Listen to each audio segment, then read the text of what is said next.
Good day, everyone. My name is Sasan Kumar, and for our subject today, PEC201 Oral Communication Skills, our group 4 members are about to debate regarding on the topic, which is sexual harassment, where today I'll be an anchor who host this event.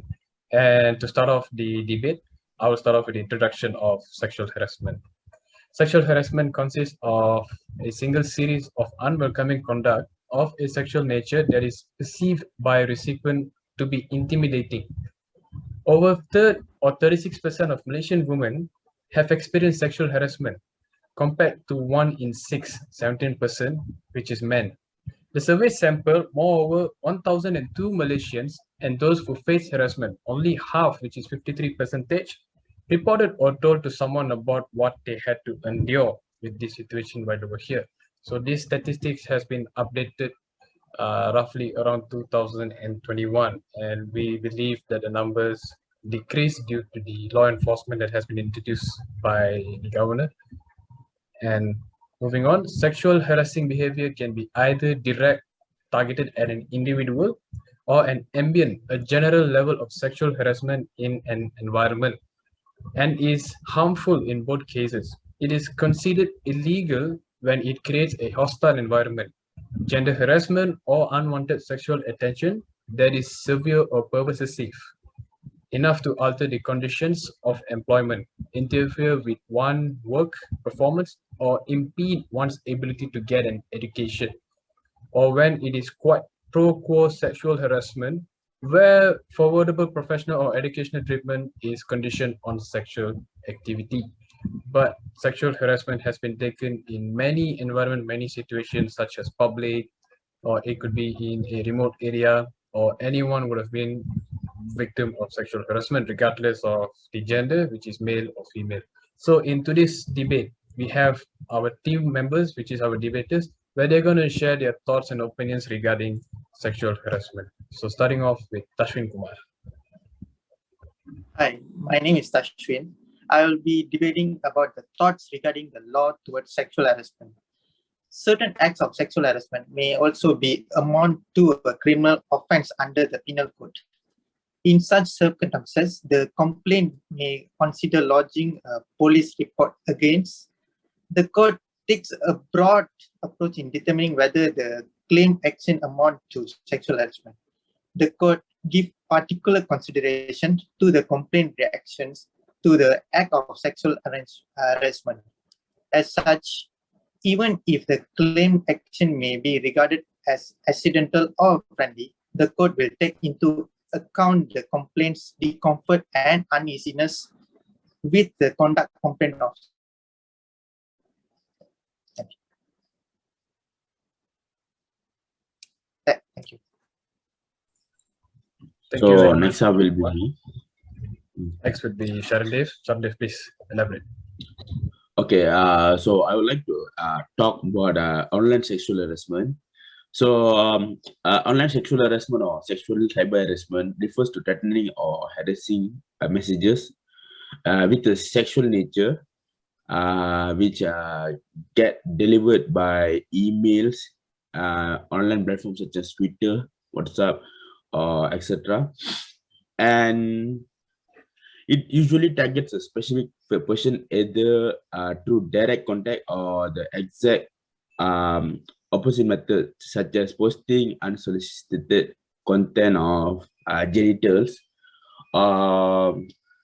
and also the acts of threatening to disseminate personal information or material of sexual nature that will cause the person being threatened to feel humiliated, offended, or threatened.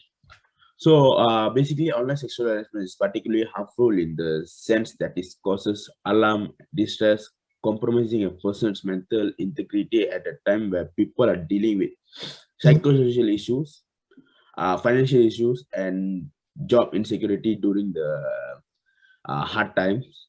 So this form of gender-based online violence is increasing as more people are now resorting to online media and communications as a result of social distancing. So many are taking advantage of that fact that they can be anonymous online and thus express their feelings of discontent through sexist comments, jokes, and in some cases, sexual harassment. So these facts also serves to highlight that there is not enough enforcement focus on cyber bullying and harassment. So all the sexual harassment cases happen during we spend our time in online should be reported to police and also the Malaysian Communication and Multimedia Commission, which is MCMC. That's all for me. Thank you very much, Sarandev. And moving on with Sopian. All right, so so I will be talking about how to prevent sexual harassment. So there is a few steps for us to prevent any sexual harassment, such as make it known that we see what is happening, such as look at the harasser, make an eye contact or move closer to the person being harassed. If you feel the situation is safe enough, place yourself in between the harasser and the target. And the second one will be talk to the person being harassed, sit next to them, or kindly have a conversation with them, let them know that you are there to help. Try to ignore the harasser in some cases. This may be diffuse the situation and make the harasser go away. Another one would be respond directly. If you feel safe, directly confront the harasser. Simply say something like, that's not cool, like, don't look at me that way, or don't talk to me that way, something like that. And this sometimes can help, but there is also a possibility that a direct confrontation will escalate the situation. Make suggestion and not demands are also some of the things that we can do, such as allowing the person being harassed to remain in control of the situation. Make suggestion like, would you rather sit next to me uh, other than sitting next to the harasser, and don't tell them what to do. And another safety way is to evaluate for safety. See if there is somewhere safer you can go, like different train or car, or for example, you can see if there is anyone else around you who will be able to help. There is a safety number in public transportation if you got harassed in any of the place. And also you can document the situation, if possible, document the situation, like take a photo or video with you, like using a phone, and ask the person being harassed if it's okay to film the incident. This can help later in the incident become a legal matter. So that's all of it. Thank you very much, Sopian, for sharing us the methods to stop sexual harassment and the suggestions that has been made and needs to be implemented by most of us out there. So we're going to move on with the next debater. Please, it's your turn.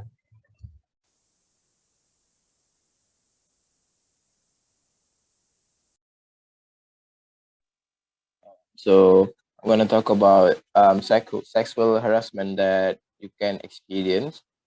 So first is touching, grabbing, or making other physical contact with you without your consent.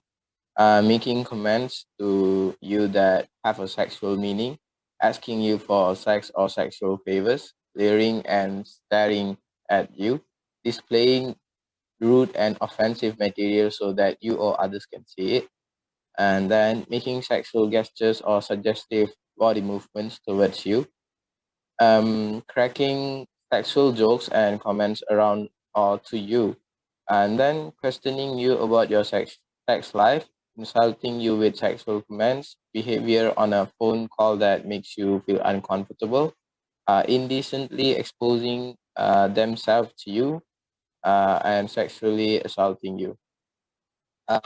Next is I'm gonna talk about like how sexual harassment can affect someone. So if someone is being harassed, sexually harassed, they might feel stressed, anxious, depressed, and they will feel like they want to withdraw from social situations. And then they might lose confidence and self-esteem. They might also have like physical symptoms of stress, such as headache, backache, sleep problems. They tend to be less productive and unable to concentrate on their studies and works. That's all. Thank you very much, Arvind, for sharing us your thought and debate points. And we're going to move on to Elvin Roy. So my name is Elvin Roy, and I'm talking about the real case study which happened. So the first sexual harassment decision was actually handed down in 1976, but it wasn't until the 1991 confirmation hearing of Justice Clarence Thomas that the concept entered the national consequences. So the country watched live coverage of Anita Hill, Thomas' former colleague and law professor, accusing Thomas of using inoperative language and sexually harassing female colleagues when they worked together. Since these allegations were never part of lawsuit, Hill's claims were not approved or disproved, and Thomas denied all the allegations. And also, Thomas' nomination was barely approved by the Senate in a vote of 52. It should be noted that in a year after the Thomas hearings, the number of sexual harassment cases also filed rose by 50%. So that's all from me. Thank you very much, Elvin Roy, for sharing one of the case study that everyone needs to consider about regarding sexual harassment. So this indicates that sexual harassment does not take a certain place where it only happens in a few places or remote area, rather than it's happening almost everywhere, and every people needs to be careful with themselves, bringing themselves outside where they see themselves alone most of the time. So predators like Thomas, according to the case, there will be a predator who hunts down for their prey, which is the victim, and this is where things turns out ugly. So in today's modern era, things are a little bit different and much more safer that we believe, where CCTV surveillance camera are almost everywhere to help the police officers to investigate the case if it happens. But if anything suspicious has been happened, anyone regardless the gender, either if it's male or female, they are open to lodge a police report that they have been experiencing sexual harassment. So a fast act is always the best way to prevent this problem, and it could be worse if we tend to hide this problem without exposing what has actually happened, just because we were feeling ashamed of ourselves and have a thought that this issue would be a joke or a laughing material for most people. But that is not the case for today, because most of us do know that sexual harassment is an important thing that we really need to keep an eye on, and we need to help each other by supporting them, showing them their care, and also tell them that we do have securities for them. We will be them, and police officers and lawyers have even forged their new laws quite tighter, and things are going well for now. So there are reliable scientific methods for determining the prevalence of sexual harassment. To measure the incidence of sexual harassment, surveys should follow the best practices to have emerged from the science of sexual harassment. This includes use of the Sexual Experiences Questionnaire, the most widely used and well-validated instrument available for measuring sexual harassment. Assessment of specific behaviors without requiring the respondent to label the behaviors sexual harassment or the rumor of hearsay, and focus on the recent past 1 and 2 years to avoid problems of memory decay. Relying on the number of official reports of sexual harassment made to an organization is not an accurate method for determining the prevalence. So despite decades of attention, legal actions, and advocacy, this analysis of data, research, and experience shows that sexual harassment remains a serious and pervasive problem across virtually all industry sectors, workplaces, and any environment that it could take place anywhere. So that is all from us, Group 4. Thank you very much for your time.